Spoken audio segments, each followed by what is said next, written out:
like love, love, love, and music.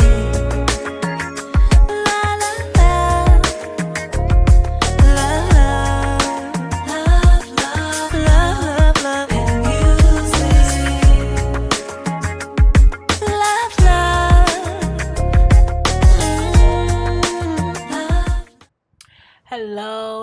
Hello, everyone. Thank you for tuning in. I am Jay Lee. This is Jay Lee's Corner. This is my review for Love at the Lockup Season 2, Episode 12. It's only 2 episodes left, y'all. They got 14 episodes this season.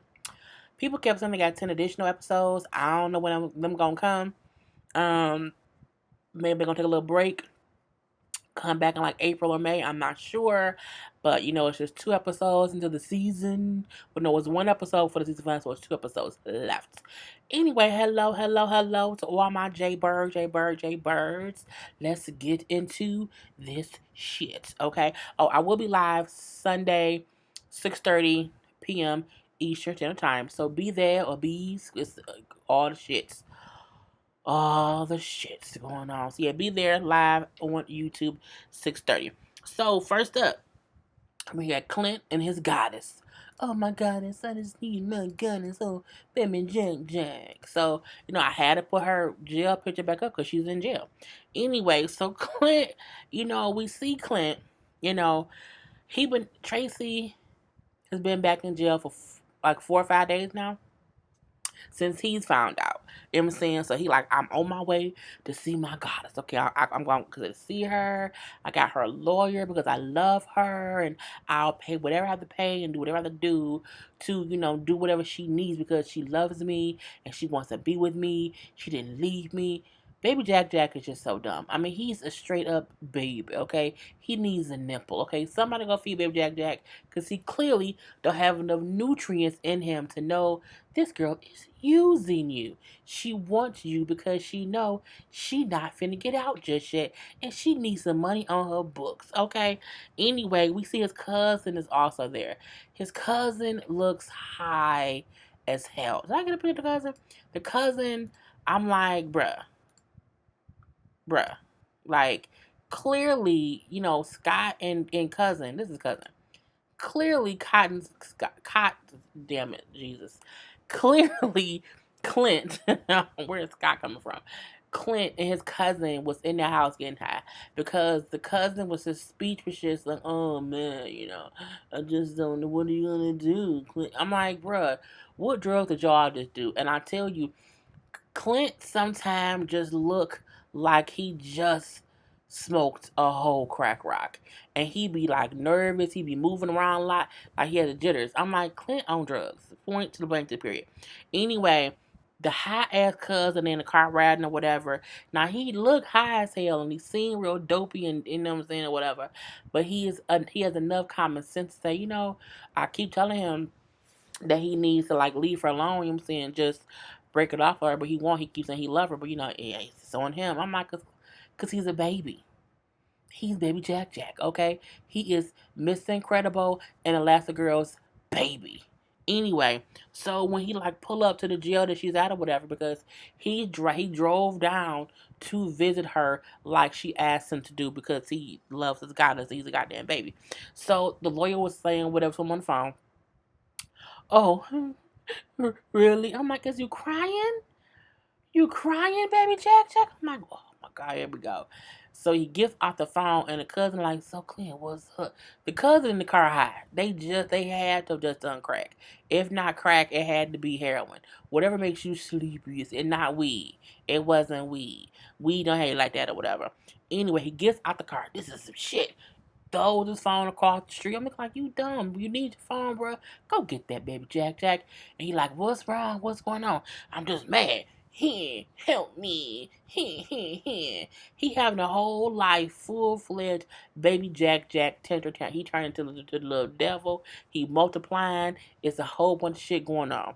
He then says the lawyer told him that he can't see her today. So Clint like, oh my God, it was a waste of gas. A waste of time. I can't believe it. I want to see her. I need to see my goddess. Tracy, baby, I love you. She can't hear you, bruh. She can't hear. You want to know why? Because even though you are across the street from the prison or the jail or whatever, she on the inside and there's cars riding past and you didn't yell that loud. So, bruh, it's okay. And Clint look high too. Clint is high, if you ask me, okay? And he said, I'm going to do whatever I have to do to get her out. I'm going to stick by her. I don't care if it's 2 months or 2 years, 18. I ain't going nowhere. I'm going to be here for my goddess. Because baby makes dumb decisions. I mean, Clint, she using them. She using them, and it's sad because everyone's telling him, bruh, let her go. Like, you need to not even be with her. But he don't want to listen. So if he don't want to listen, that's on him. Next up we have Brittany and Marcelino. So, first of all, I'm going to say this. You see that girl, you see that, wait, you see that picture of Brittany? Look at that picture, y'all. You see that? First of all, they try to fool us, okay? They tried to fool us into thinking, oh, this is the same thing. First of all, they had to do reshoots, as we see, because her hair is much, much more beautifully red. Her skin is much more, it has color to it, you know what I'm saying? And you can tell she's pregnant, okay? They put her in the same shirts, but I'm not dumb. And I was like, wait, that is, because she went literally from this screen picture to this screen picture. And I'm like, wait, she was just talking with this one, and then this one popped up. And I was like, wait, we rhyme? What? I'm like, oh, they did reshoots, but they had her put on the same shirt. But I'm like, she looks, bruh, it's as if you had a black and white tattoo and you wouldn't get color in it. Like, come on now, we not that dumb. Anyway, so we're gonna use the new Britney's picture. Okay. So, Brittany Marcelino, she's been out of prison for 3 months at this point in time. We see her son, and Marcelino at a park playing around, and oh, let's have fun, or whatever. She brings up how she's happy that he and her son gets along. Her son has really taken to him. He's taken to the son. It's a whole little happy family or whatever. But she said she has not told him that she's pregnant just yet. And I said, well, you better look a little pregnant. Like, she don't look fat, but I mean, she look a little, you know what I'm saying? Like it's a little peanut down there, whatever. Anyway, she brings up how her and Amanda not really friends anymore, like that or whatever, because I'm on a different path. You know what I'm saying? She said, I am focused on Miriam Marcelino, having a baby and having the whole family. That's good. That's completely good. But she's saying all that in this part because here she's pregnant. You can tell she's pregnant or whatever. Anyway, we see that they have a house now, or at least an apartment, and so they're living somewhere. Her son has his own room. But let me show you this shit. This is how I'm like, look, they maybe need some supervision from their little boy because he in the room that, first of all, I'm like, why the walls look like concrete, like it's prison? And who puts the baby's bed next to the sockets? Who does that? What if he get up and like lick it and just like electrocutes himself? What if he has a toy and he sticks it in there? Who the hell puts a baby bed by the sockets? When I saw it, I was like, is that a socket? You shouldn't put the baby. I don't think that's smart. And it ain't no cover. The house ain't even baby proof. You could at least have the little, a child proof plug thing in there so the kid can't get to it. But you put he 3. He 3 in them all. That's a whole girl. This aggravated my spirit. And I'm not trying to talk about either one of their parenting skills or whatever, but you should never put a baby's bed next to the damn sockets because babies like to stick shit in shit, okay? That's just what they do. Just saying, I hope they just put the bed right there real quick for the scene, okay? And because I'm like, is it a prison? Are they living in the prison now? No, it's a house, okay? Because the living room look nice, but I'm like, y'all have them next to the socket. Move that goddamn bed. Anyway, so but they're a happy family. You know what I'm saying? I'm like, okay, he brings up how he's happy now, and he's happy that he's a stepfather, and he did not know at first how good he would be, just kind of being a father figure, but he's happy, whatever. He loves being a father figure. And again, I haven't told him I'm pregnant. but let's go in the living room, let's talk. And they sit down. I have to tell you something. He's like, what you gotta tell me? What you do? I'm pregnant. He's like, what? Are you playing? Are you joking? She's like, no, I'm pregnant. He's like, okay, well, give me a hug. I'm like, well, that was easy. Okay, he then said, but where's the test? Let me do the test. And so she went and got her pee stick and gave it to him, whatever. And he said, that's great, you know what I'm saying? It's like, I won the lottery. I mean, he seems happy, but he also seems shocked because he said it's a big step, but he happy. I mean, as long as he isn't an asshole to her, I don't mind it. You know what I'm saying? They seem happy and that's good. But he was an asshole for in the beginning of this season, and I just hope he ain't an asshole no more. And that's all it was. You know what I'm saying? He's happy, she's happy. Clearly, she's glowing and pregnant, and her hair looks gorgeous to cover her skin. She looks happy. You know what I'm saying? You know what I'm saying? I couldn't do that though. Anyway, so that's all it was for those two. Next up. Scott and Lizzie, Lord Jesus. The broken homeless. Broken homeless. Jesus Christ. Scott, Lizzie. Lizzie looks great. You can tell, she been out for a minute at this point in time with her hair looking different. She just looks different. Scott, I mean, he looks different, but he still looks like, worn out leather. Just like leather that was left out in the rain and the snow and the sleet. Okay, and then it froze and then it melted and it became Scott. Anyway, I mean, he looked. You know what the thing is? He's older. He's an older gentleman. He's probably been roll hard or whatever, and he was out here struggling and surviving. He probably was in a child line. You know what I'm saying? Scratching and surviving. Good. You know what I'm saying? Because he was struggling. He was poor. Anyway, Lizzie only been out a week. She only been out a week or whatever, and we see her prison friend Melanie or Mel or whatever is going shopping. Why? Because Scott gave Lizzie his credit card. Scott already in debt. He broke. He already bought her car, and you gave her your credit card to go shopping with a friend. And then she said, he told me I can spend whatever I want. Scott is stupid, and at this point, you can't even blame Lizzie. You can't. Like, you cannot even blame her. Is she a gold digger of some sort? Is she digging for gold? I mean, she at least digging for quarters, nickels, and dimes because she wants his money, okay? But he's actively, fully allowing her to spend whatever it is she wants to spend. And it's stupid. So, her and a friend shopping or whatever, she shows her engagement ring. Oh my God, you're engaged? Now, the friend has only been out of jail maybe a week longer than she's been out. And she's like, I couldn't imagine. Like, I'm still trying to get myself together. You just got out a couple days, like a week ago. I couldn't imagine. Like, I can't even imagine dating and you're engaged. Like, how, like, do you love him? Yeah, I do whatever he does for me. He takes care of me, you know what I'm saying? He gives me what I want. And she was like, oh, okay, you know what I'm saying? So Mel says Lizzie is addicted to men giving her money. Like, she likes that they give her money and she won't admit to it. She's addicted to that. She loves getting money from men. And she do. She completely does. You know what I'm saying? Lizzie brings up how I care for him and he gives me everything. And, I don't ask him for it. He just gives it to me. But you don't say no when you don't need something, okay? Anyway, they in this place shopping around.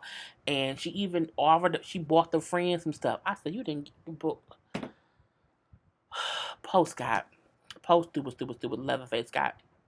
So she spends $1,900, but she spends $2,000. Okay, she spends $2,000 on his card, and in the store when she went up to the register, she's like, we were at dinner, and his card got declined. Like, I'm so nervous that the card is gonna decline. Then why did you spend $2,000? If you're scared it's gonna decline, you spend like $500 to see, and if it doesn't decline, you spend smoke. But you don't spend $2,000 out the gate. But she's a little, she's a little ditzy, little gold digging or whatever. Anyway, it goes through, and she's, oh my God, I'm so happy. She's using it, but it is what it is. We do see Scott at the hotel. He talking to his friend Charlene. Charlene is the black woman who he's been friends with forever, who told him last season, she using you. You need to be with her, but don't include any of your money in, like, just see if she'll be around if you don't give her shit. Scott ain't listen. And that's what Scott is dead fat ass broke. Okay. So he tells Charlene, I'm flat broke. I'm in debt. My credit is shitty, and I haven't told Lizzie. She's like, what? Well, that's not good. That's crazy. I'm saying you are in over your head. You need to tell her, I cannot believe this. And she's like, but it is what it is. She can't do shit about it. She told that fool last season to stop it. He ain't won't listen, okay? He's dumb, dumb Diddy. Okay, dumb, dumb, dumb, dumb is what he is.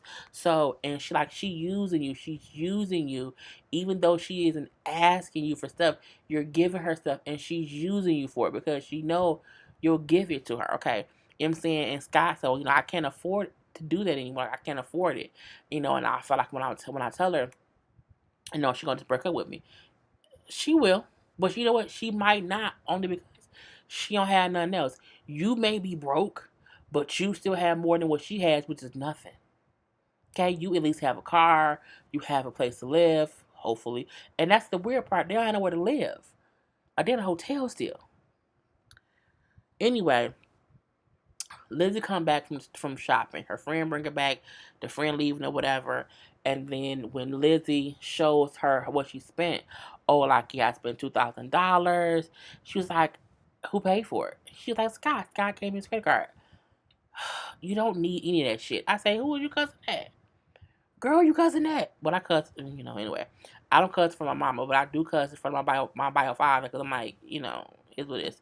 Anyway, Jasmine's upset. Mainly because she like, you went and spent $2,000 for shit you don't need. You know what I'm saying?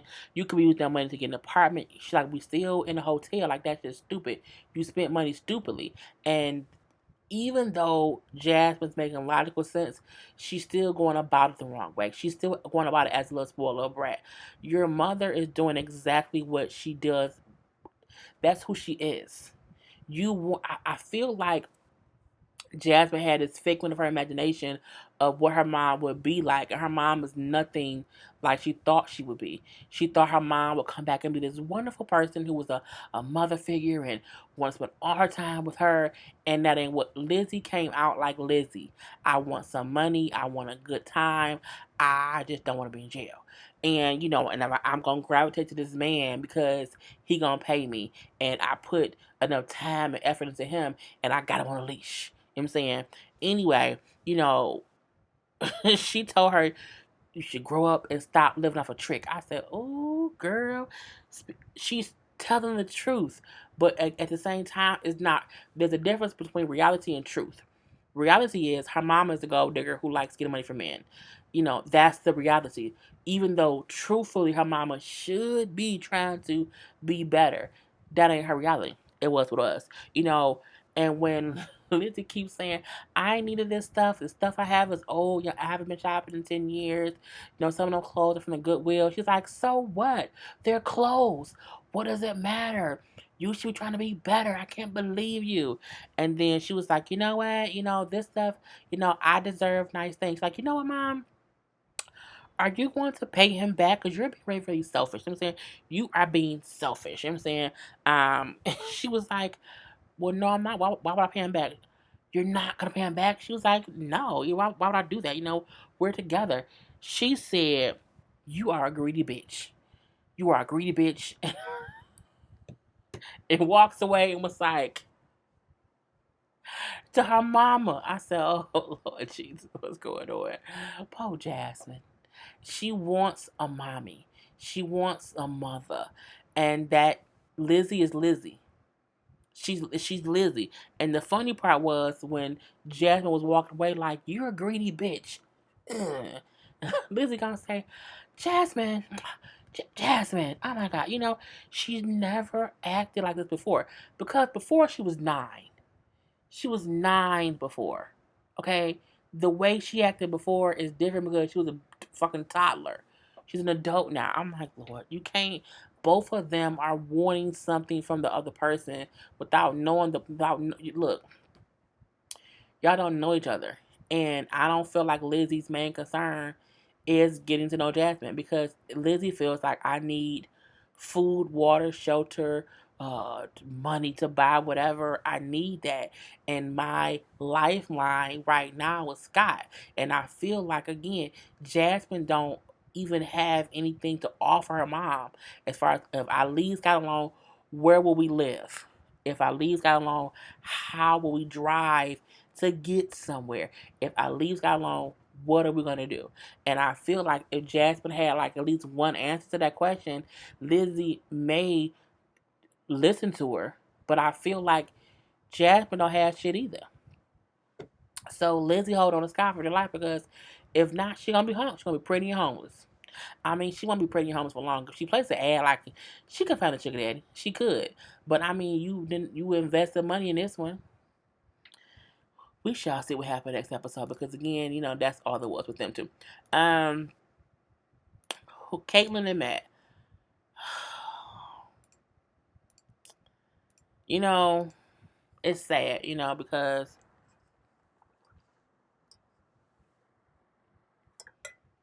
I'm so thirsty.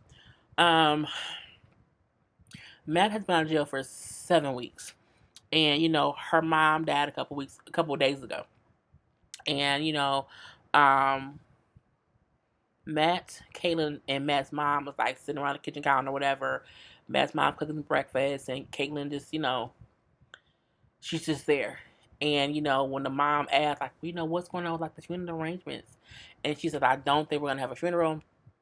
I think I'm just gonna have her cremated, and just send spread her ashes somewhere because again, Caitlyn don't have no money, and you know what I'm saying. I'm assuming her mama did not have like life insurance or whatever because I feel like when a person just cremates someone quickly,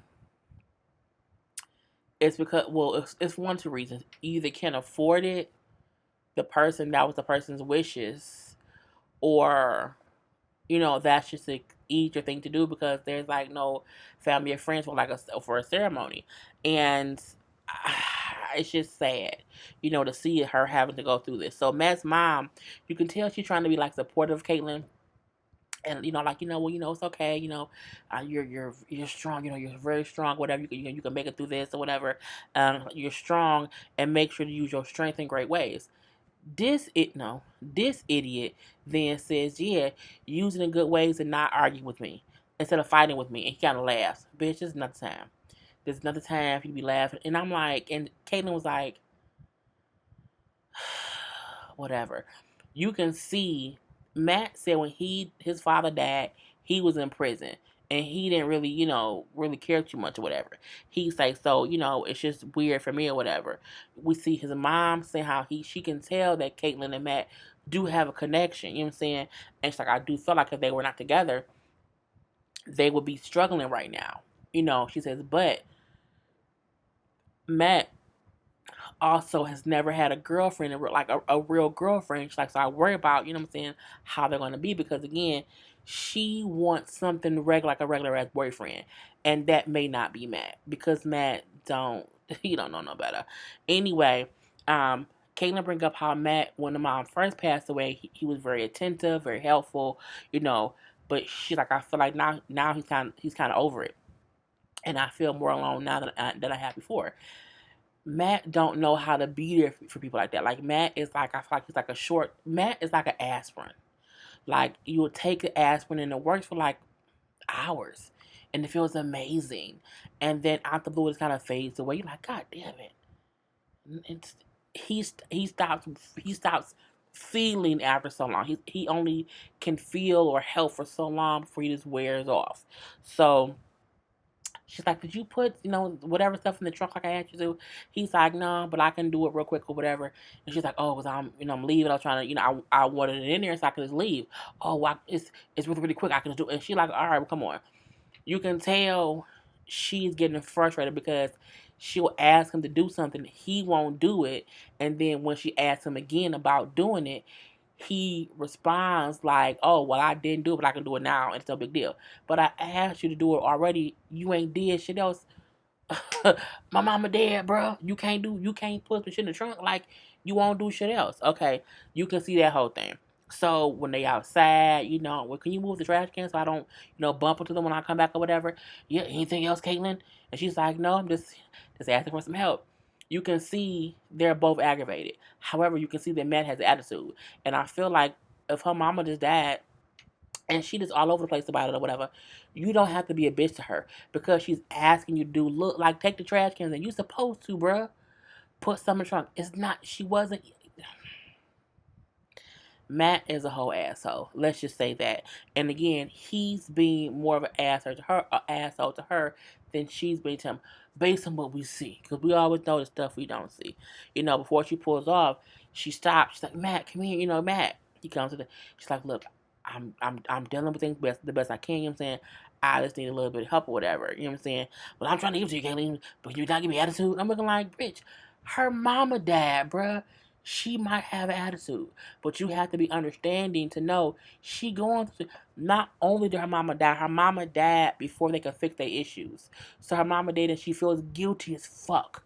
Okay, because she picked you over her mama, and her mama dead now. So it's so much going on with her, and he just has been her asshole or whatever. Anyway, we then see they go pick up her mama's ashes, and you know what I'm saying. When the lady came out, and like, well, how you doing? No, Matt asked her, how you feeling? She's like, I'm tired. I'm just tired. You know what I'm saying? You can tell she's tired as hell, probably emotionally, physically, mentally, spiritually. She's tired. Okay, so Matt brings up how I'll be trying to be there for her, or whatever, but she's always yelling at me, fussing at me, whatever, and I wish she would let me be there for her. But Matt, you're a whole asshole. You a whole asshole, bro. We know it. The funeral director didn't come out, a black woman, okay, and she was very nice and sweet or whatever, and she wanted to be there, like, do you need anything? And because she was gonna pull the urn out the bag, she's like, no, leave it in the bag. I just leave it in the bag. It's probably too much for the process to see, the urn or whatever. Because the first time I saw my dad's urn, I was like, oh wow, what I'm saying? My dad was cremated, so seeing the urn it's an overwhelming experience. So the funeral director asked Kate, like, do you have any questions? She's like, no, but I'm pretty sure I might, and I'll give you a call if I do. She then asked Matt, like, well, do you need anything? And then he said, well, I just need her, what I'm saying, to let me support her. And then so she says, well, Caitlin, what do you need in order to feel support? I say, is she a therapist? Like, what the fuck? Like, I'm like, what's going on? Like, she's the funeral director. Like, you don't just give them the urn, girl. Caitlin said, I just want him to do things. I want him to, he hasn't done anything or whatever, and I wish he could just do things that I asked him to do or whatever. And I'm like, are y'all really doing this in the funeral home as the funeral director is holding the ashes in the bag that has an urn or whatever? I was so confused. At this point in time, she says to Matt, the funeral director, sometimes support is a hug, but sometimes it's being silent. I said, she being a whole therapist. Okay. At this point in time, they kind of arguing back and forth. Will I? Will she? Will he? And I'm like, y'all really up here kind of going back and forth in the funeral home. Girl. Okay. Caitlin then, Caitlin is upset because her prison boyfriend is out of prison and he's still out on the outside acting like a prisoner. He on the outside acting like he ain't gotta do shit. And I'm like, but that's who he is. That's who he is or whatever. He is not good at relationships. He's never had one. It's all new territory. But this is what you sign up for, which is the reason you gotta sometimes not sign up for shit, okay? Anyway, he mad at this point. I ain't here for counseling. So he gets up, he walks off, whatever. I ain't here to talk about a relationship. And I was confused too. I was like, what the fuck is going on here? Anyway, when he get up and leave out, black woman says to Caitlin, you know, she says the emotions it takes to survive in prison are not the same emotions that what person has in a relationship, to make it work. So you have to, let him worry about him, but you need to, get yourself right now. Like, it's just different. So when Matt come back in, he sits down, he tries to talk or whatever. Caitlin gets up and she walks into the room. And when Matt is talking about, being in prison ain't easy or whatever, but being in prison is easy, being home is hard, so much going on. Caitlin then said, ask him what he's done since he's been home. I said, what the fuck does that have to do with you picking up ashes? I was so confused as to how the funeral director became the counselor. Girl, bye. Anyway, when she said that to him, he then yelled over, pipe down over there. And she said, oh my God, I'm done. Ah, ah, I'm done. And she gets up, takes the ashes, and she leaves. And it's like, he go one way, she go the other. And I'm like, and now she vanished. I'm like, y'all both crazy. They both, girl. So we have to see what's gonna happen next because they both walk away, and she like, I don't know if this is gonna work. I don't know if it will either because y'all both crazy. Last but not least, Michael. Oh, Michael. So we see Michael and Megan. Megan is there, she's there, and he picked up from the airport, and then he like, I gotta tell you something. What? What you gotta tell me? I gotta go see my PO by 6. She's like, oh, okay. So they had an hour to get to the PO. So they in the car driving, driving. And he asked her, like, what I'm saying? So what your plans to do when you here? Because again, she bought a one-way ticket. So, well, I plan to, see some apartments, look at the job market here, see who hiring or whatever, because I need to start planning to move down here. And his face says it all. See that face? Complete shock. He like, oh shit, she wanna move down here. Oh my god. So as they driving, I guess he had her put the directions to get to his PO in the phone GPS or whatever. So they drive and he like, where? Well, the say go this way. So he like, this don't look familiar. And it's like, well, I don't know. Like it say up here, like this the address. He like, nah, like I don't think this. He like, let me see the phone. And then like the producers or somebody, I think it was the producers, somebody pulled up to the side of him, and he like, this is the address I'm trying to be to. They then say, well, that address is in two different cities. There's one in, Rochester, New York, but there's another one in some other city in New York. And it's 40 minutes away. Now, he has to be there in 30 minutes. He can't be late for his PO. Now, he had an hour, but they done drove 30 minutes this other way. And then he said to her, you gotta learn how to read GPS. Bitch, what? Would have been my response. Okay, bitch, what? My response. She ain't from there. She don't know she don't know nothing. You been there longer than she had, bruh. How do you not know how to get to your PO office? It pissed me off that he looking at her like she should, like it's her fault. If you knew you had to go to your PO, you should have already had your PO's address into the GPS when you went to pick her up from the airport, so that you knew how long it would take you to get there. You should not have asked her to plug this shit. She's not from New York. She not from New York. Okay. Anyway, so they driving. He driving fast, driving crazy to get to the PO office. So as he driving, he like, Sarah blowing me up. So Sarah blowing his phone up while they driving, but he don't answer. He driving fast, and he like, wait, driving. So he got there like 10 minutes. They pulled in. When he pull in, they outside waiting on him. Okay, so we don't see the people face. We just hear, the voice because of course he mic'd up. You were supposed to be 10 minutes ago. You're late and you're driving. You don't have permission to drive. And Megan and Karla like she looks worried. Okay, like what the fuck going on? Because when they put up, they were outside waiting on him. This is this is Megan in the car because she was just like, what the fuck is going on? Picture replace. She's just worried about it because they were being extra. You was to be 10 minutes ago. It's like you didn't show up. You can't drive. You're not supposed to drive. And she like, I didn't know. He told me he could. So she's confused. Like, she didn't even know he wasn't supposed to be driving. And he been driving around everywhere. All on camera. You was stupid, Michael. Stupid. Anyway, they then make her get out the car. Okay. They then search the whole car. They then search her luggage. Oh, she like, I can't believe they went through my stuff, like my personal items. You know what I'm saying? My personal clothing or whatever. They went through it all. You see them saying, cut the cameras off, cut the cameras in the car off. You know what I'm saying? He belonged to us. He belongs to the state of New York. He don't belong. I'm like, well, god damn it, like it was crazy. So that whole thing happened, right? And we see them take him away in handcuffs to a different car. But Megan still like, what? I don't know what's going on. Like I don't know. I have to wait to see what's gonna happen. The next thing we see is his mama. Okay, now, where is it?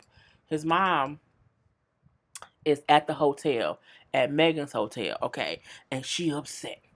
I'm upset. Okay, she is charged up. Okay, you know what I'm saying, she's trying to go back to back. Oh, the great word. Anyway, she is like, you know what I'm saying, I'm upset.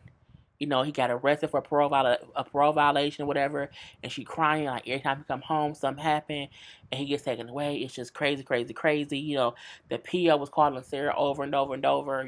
Sarah was calling Michael. He wasn't answering because he was with Megan. He was with Megan. Anyway, she said my son don't love Megan or whatever, you know what I'm saying? So she has to go, you know what I'm saying? Because it's no reason for my son to not be on town with his PO because he's dealing with Megan. So she go upstairs and knock on Megan's door, and his mama was rude. She was really, really rude because, it's not Megan's fault. Megan don't know about Sarah. Megan feel like it's a guy I like and I'm with him, and he lying to me the same way not she ain't think, but I'm like, mama, he lied to Megan the same way he lied to Sarah, and he lied to both of them. So why you upset with Megan? It ain't Megan's fault your son a fuck up, okay? And you can't wait until he's now 26, dating two girls. He been in and out of jail for his whole damn life. You have no one to blame but him. A little bit you too, because you was mama, but you can't be more upset with Megan than you are with your own son. Point the fuck blank in the period, okay? So she go knock on Megan's door. And when Megan opened it, she was like, oh my God. She's like, hi, I'm Michael's mom. We talked that one time on FaceTime. Yeah, hi, what's going on? Anyway, she's like, all I'm saying is that okay, Michael was arrested. Okay, they keeping him. He got to do 4 months or whatever. He'll be gone 4 months. And that's all I know. She's like, oh my God, like, okay, do you know like where he is? I can't tell you that. I don't know.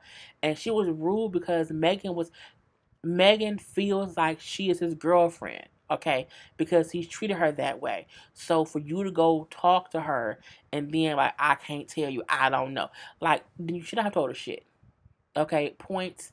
His mom was just, it made me mad because Megan ain't the enemy. Michael is. He's the fucking asshole. He's the fucking cheater. Point blank.